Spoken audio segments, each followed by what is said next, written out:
नमस्कार. मी भाऊ तोरसेकर. तुम्ही बघत आहात प्रतिपक्ष. मित्रांनो, शेवटी खूप रेंगाळलेली एक हायकोर्टातली केस आहे. म्हणजे एक याचिका आहे. ती जवळजवळ 3-4 वर्षानंतर हायकोर्टाने एक वाक्य सांगून फेटाळून लावले. मला वाटते सुनील मोदी नावाचे गृहस्थ आहेत, जे उबाठा शिवसेनेचे नेते किंवा प्रवक्ते किंवा प्रतिनिधी आहेत. त्यांनी केलेला हा अर्ज होता, याचिका होती.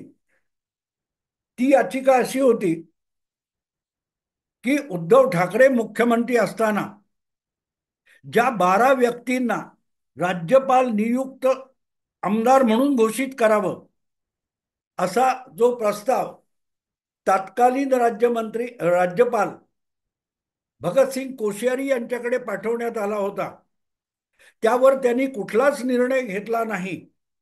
आणि त्यामुळे संबंधित व्यक्ती आमदार होऊ शकल्या नाही.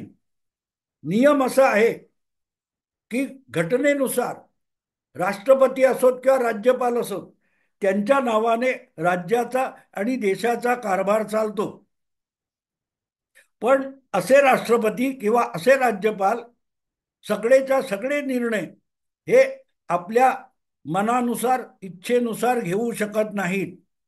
राज्यपाल आणि राष्ट्रपती यांच्या नावाने जे राज्य चालवलं जातं, त्यांना सल्ला देण्यासाठी पंतप्रधान आणि त्याचं मंत्रिमंडळ किंवा मुख्यमंत्री आणि त्याचं मंत्रिमंडळ असतं.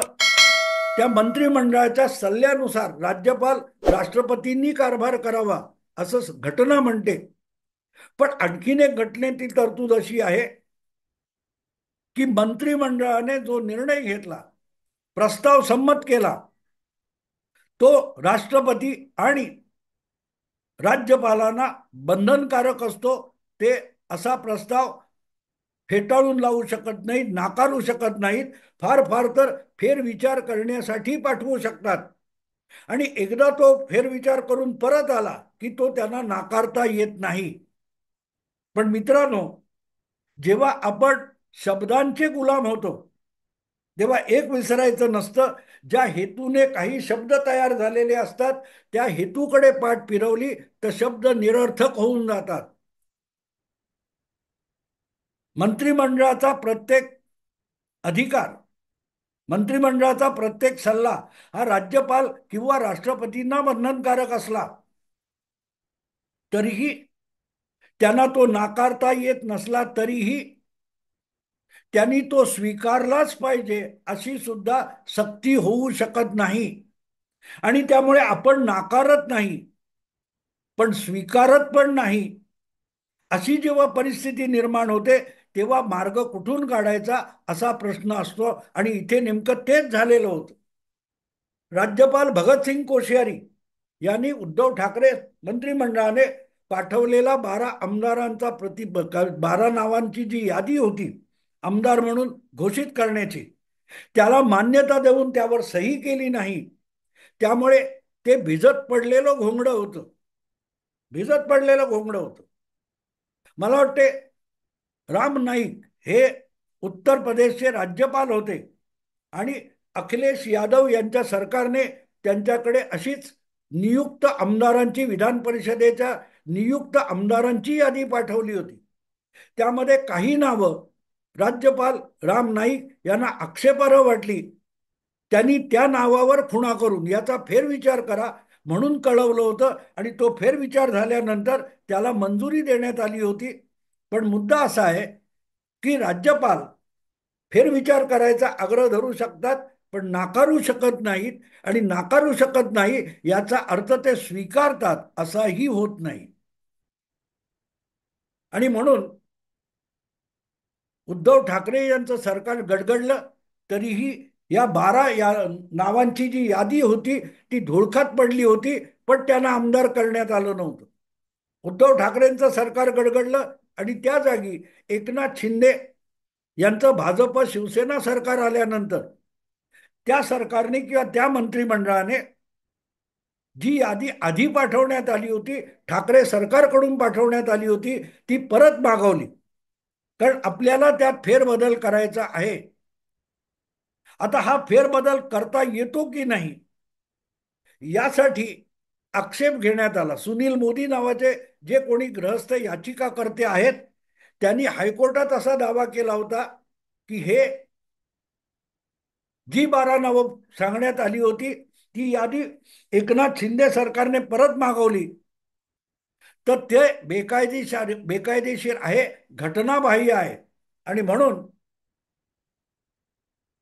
त्या जागी आधीची यादी आहे तिचाच विचार झाला पाहिजे वगैरे वगैरे लांबलचक याचिका होती. पण यावर हायकोर्टाने लगेच विचार केला नाही. हायकोर्टात ती याचिका पडून होती आणि काल परवा त्या याचिकेवर हायकोर्टाने निर्विवाद मतप्रदर्शन केलेलं आहे की कुठलीही यादी ज्या सरकारने पाठवली त्या सरकारला म्हणजे महाराष्ट्र सरकारला, महाराष्ट्रात सत्तेत बसलेल्या सरकारला ती यादी परत मागवता येते. ते सरकार म्हणजे एक मुख्यमंत्री नसतो. उद्धव ठाकरे किंवा एकनाथ शिंदे किंवा देवेंद्र फडणवीस हे तीनही मुख्यमंत्री असले तरी मंत्रिमंडळ असतं ते महाराष्ट्राचं मंत्रिमंडळ असतं आणि म्हणून मंत्रिमंडळाने पाठवलेला घेतलेला निर्णय मंत्रिमंडळ फिरवू शकत असतं. आजपर्यंत असे शेकड्यांनी निर्णय आधीच्या सरकारने घेतले ते नंतरच्या सरकारने फिरवलेले आहेत. अगदी उद्धव ठाकरे यांचेच हे कोणी सुनील मोदी म्हणून नेते आहेत त्यांच्या ज्ञानात भर घालवण्यासाठी मी एक आठवण करून देतो की उद्धव ठाकरे यांनी मुख्यमंत्री झाल्यानंतर अगदी पहिला निर्णय घेतला तो आधीच्या देवेंद्र फडणवीस सरकारच्या निर्णयाला फिरवणारा किंवा माघारी घेणारा निर्णय होता. आरे कॉलनी जी काही ती दुधाची वसाहत म्हणून ओळखली जाते मुंबईत त्या आरे कॉलनीमध्ये मेट्रोसाठी कारशेड बनवण्याचा जो प्रस्ताव महाराष्ट्र सरकारने देवेंद्र फडणवीस मुख्यमंत्री असताना केलेला होता तो प्रस्ताव उद्धव ठाकरे यांनी मुख्यमंत्री झाल्या झाल्या फिरवला, मागे घेतला, रद्द केला. गंमत अशी आहे की उद्धव ठाकरे किंवा त्यांचे पाठीराखे जे आहेत त्यांना असं वाटतं की उद्धव ठाकरे यांना घटना लागत नाही, कायदे लागत नाहीत, नियम लागत नाही. त्यांच्या मनात येईल ते उद्धव ठाकरे करू शकतात आणि तेच घटना धरून असतं.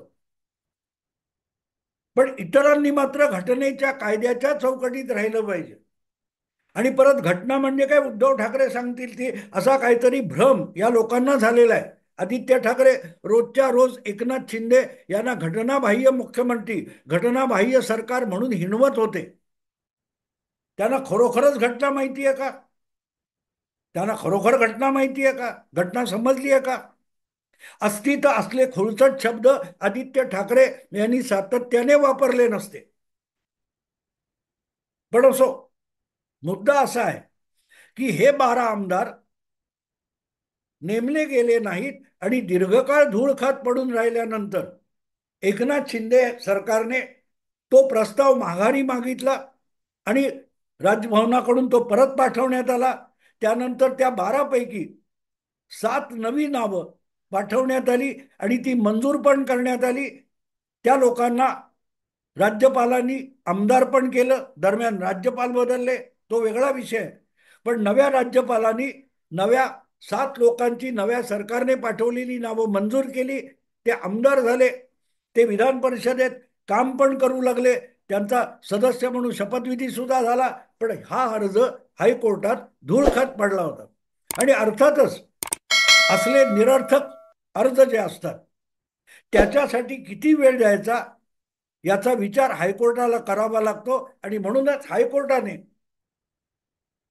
ही याचिका फेटाळताना फक्त एक वाक्याचा खुलासा दिलेला आहे की राज्य सरकारला किंवा राज्यपालांना असा फेरविचार करण्याचा पूर्ण अधिकार आहे.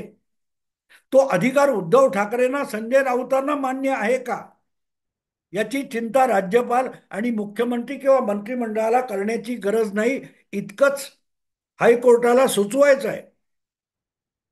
जे आपला प्रस्ताव देतात त्यांना आपला प्रस्ताव मागे सुद्धा घेता येत असतो. प्रस्ताव पाठवणार जर महाराष्ट्राचं मंत्रिमंडळ असेल आणि मागे घेणारं सुद्धा महाराष्ट्राचं मंत्रिमंडळ असेल, तर मग तो प्रस्ताव ठेवणं किंवा मागे घेणं याविषयी घटनात्मक अडचण उभी राहत नाही, इतकंच हायकोर्टाच्या त्या याचिका फेटाळण्याच्या निकालाचा अर्थ आहे. पण ज्यांना घटना वगैरे ना काही महत्वाचं वाटतच नाही, मला वाटलं म्हणजेच कायदा, मला आवडलं म्हणजेच योग्य, अशा समजुतीत वावरणारे लोक असतात, त्यांच्याकडून या अशा गोष्टी होतात. आणि म्हणून ज्यांचे घटनातज्ञ उल्हास बापट किंवा तत्सम असीम सरोदे वगैरे मंडळी असतात, त्यांना कायद्याच्या कक्षेमध्ये कायद्याच्या चाकोरीमध्ये सातत्याने तोंडघशी पडावं लागलं तर नवल नाही. मग ते संजय राऊत असोत, ते उद्धव ठाकरे असोत, ते आदित्य ठाकरे असोत, जे लोक कोर्टात उभं राहत नाहीत किंवा ज्यांना आयुष्यात कोर्टात चांगल्या चांगल्या घटनेच्या केसेस जिंकण्याची आणि लढवण्याची अनुभव सुद्धा गाठीशी नाहीये, अशा लोकांच्या सल्ल्यावर ज्या वेळेला राजकारण खेळलं जातं आणि कोर्टालाही राजकारणाचा आखाडा बनवण्याचा प्रयत्न होतो, तेव्हा त्यांच्या पदरी अपयशापेक्षा काहीही येत नाही, याचा हा ज्वलंत नमुना आहे. नुकतेच निवृत्त झालेले माजी सरन्यायाधीश धनंजय चंद्रचूड यांनी सुद्धा सांगितलं की कोर्टाच्या खांद्यावर बंदूक ठेवून जे आपले राजकारणातले हिशोब करायला बघतात, त्याला कुठेतरी आळा घातला पाहिजे. शिवसेना राष्ट्रवादी काँग्रेस यांच्यामध्ये फाटाफूट झाली, ही लढाई कायदेशीर नव्हती, ती राजकीय लढाई होती. आणि राजकीय लढाई राजकीय पातळीवरच लढली पाहिजे. मला आठवतं त्याप्रमाणे उद्धव ठाकरे आणि एकनाथ शिंदे यांच्या फाटाफुटीविषयीची जी केस सुप्रीम कोर्टात होती, घटना पीठासमोर होती, त्यावेळेला निकालाच्या 2 दिवस आधी एका वेगळ्या प्रकरणामध्ये सरन्यायाधीशांनी सुनावणीच्या दरम्यान एक विशिष्ट भूमिका सांगितली होती. आणि ती भूमिका सांगितल्यानंतर मी निकालाच्या 3-4 दिवस आधी निकाल एकनाथ शिंदेच्या बाजूने लागणार हे व्हिडिओ बनवून सांगितलं होतं. आणि त्याचा सूर पण नेमका तोच होता की ज्या राजकारणातल्या लढाया आहेत, ज्या राजकारण्यांच्या लढाया आहेत, त्यामध्ये कोर्ट कचेरी न्यायालयांना ओढू नका, ती राजकीय पातळीवर लढा, हाच न्यायाधीशांचा सूर होता. आणि त्यामुळे एकनाथ शिंदेच्या बाजूने कल जाईल याचा अंदाज बांधून मी 3-4 दिवस आधी निकालाची ब्रेकिंग न्यूज असल्यासारखं अंदाज केलेला होता. मुद्दा तो नाही मित्रांनो. मुद्दा असा आहे की जर तुम्हाला राजकारण करायचं तर राजकारणात लढा, पण तुम्हाला कोर्टामधून कायद्याच्या कसोटीवर आणि न्यायाच्या चाकोरीत राहून राजकारण करायचं असेल तर तिस्ता सेटलवाड व्हा. तुमच्या मेधा पाटकर यांच्यासारखे आंदोलक व्हा, राजकीय पक्षच करू नका. तिस्ता सेटलवाड निवडणुका लढवत नाही. मेधा पाटकर सुद्धा एक अपवार वगळला तर निवडणुकीच्या राजकारणात नाही. योगेंद्र यादव सुद्धा एखादा अपवाद वगळला तर निवडणुकीच्या राजकारणात नसतात. ते कोर्ट कचेऱ्या आणि आंदोलन या माध्यमातून राजकारण खेळतात. तुम्हालाही हे करायला हरकत नाही. तुम्ही व्हा, विश्वंभर चौधरी व्हा, निखिल वागळे व्हा, असीम सरोदे व्हा, उद्धव ठाकरे राहू नका, आदित्य ठाकरे राहू नका, निवडणुकीच्या फंदात पडू नका. पण ज्या वेळेला अशा प्रकारे कोर्टाच्या माध्यमातून राजकारण खेळण्याचा प्रयत्न होतो, तेव्हा नुकसान तुमचंच होणार. कारण न्यायालयाची जमीन, न्यायालयाचं प्रांगण हा राजकीय आखाडा नाही. हा धडा जरी उद्धव ठाकरे शिकले तरीही खूप होईल, पण तशी अवस्था कमी दिसते. मी एकदा पूर्वी एका व्हिडिओमध्ये रेफरन्स दिला होता की बाळासाहेबांची शिवसेना आणि उद्धव ठाकरेंची शिवसेना यातला हा जमीन अस्मानाचा फरक आहे. बाळासाहेबांच्या उमेदीच्या काळापासून अखेरपर्यंत शिवसेना हा पक्ष त्यांनी स्थापन केलेला आणि चालवलेला, त्या शिवसेनेला कधीही कोर्टात जायची वेळ आली तर बहुतेक आरोपी म्हणून जायची वेळ आली, फिर्यादी म्हणून जायची वेळ आली नाही. तुम्हाला क्वचितच असं बाळासाहेबांच्या राजकारणातला एखादा किस्सा सांगता येईल, उदाहरण सांगता येईल, की ज्यामध्ये बाळासाहेब फिर्यादी म्हणून कोर्टात गेले. छगन भुजबळ पक्ष सोडून गेले, गणेश नाईक पक्ष सोडून गेले, नारायण राणे पक्ष सोडून गेले, अनेक जण पक्ष सोडून गेले. अनेकदा शिवसेनेचं राजकीय नुकसान सुद्धा झालं. पण तरीही त्या नुकसानाची भरपाई करण्यासाठी किंवा शिवसेना वाचवण्यासाठी बाळासाहेब ठाकरे हे फिर्याद घेऊन कोर्टात गेलेत असं तुम्हाला सापडणार नाही. शिवसैनिकांनी घातलेला धुडगूस, धिंगाणा, राडा यासाठी शिवसेना ही आरोपी म्हणून कोर्टात जायची. जे आरोपी म्हणून शिवसेनेला कोर्टात खेचलं जायचं. शिवसेनेने कोणाला तरी आरोपी म्हणून कोर्टात खेचलंय असा क्वचित एखादा प्रसंग असेल, पण तो मला आठवत नाही. आणि इथे उद्धव ठाकरे हे किती दुसऱ्या टोकाला गेलेले दिसतात. उद्धव ठाकरे आपलं सगळं राजकारण हे कोर्ट कचेरी आणि न्यायालयीन कज्जे दलाली यातून चालवायला बघतात. तिथेच बाळासाहेबांची शिवसेना उद्धव ठाकरे यांच्या हातून निसटत असते. असीम सरोदे असतील किंवा तत्सम लोकांच्या नादी लागणं किंवा या असल्या याचिकांचा पाऊस पाडणं, रांग लावणं, यातून काहीही होण्याची शक्यता नाही.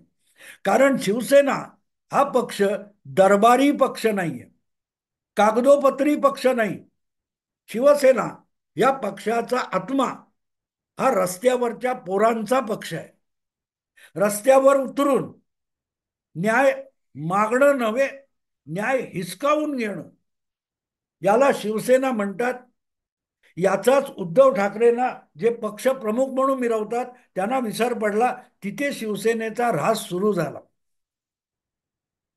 रोज उठून माध्यमांमध्ये वक्तव्य करणं, पल्लेदार वाक्य बोलणं किंवा उपहासातून दुसऱ्यांची हेटाळणी करणं यातून शिवसेना वाढली नाही.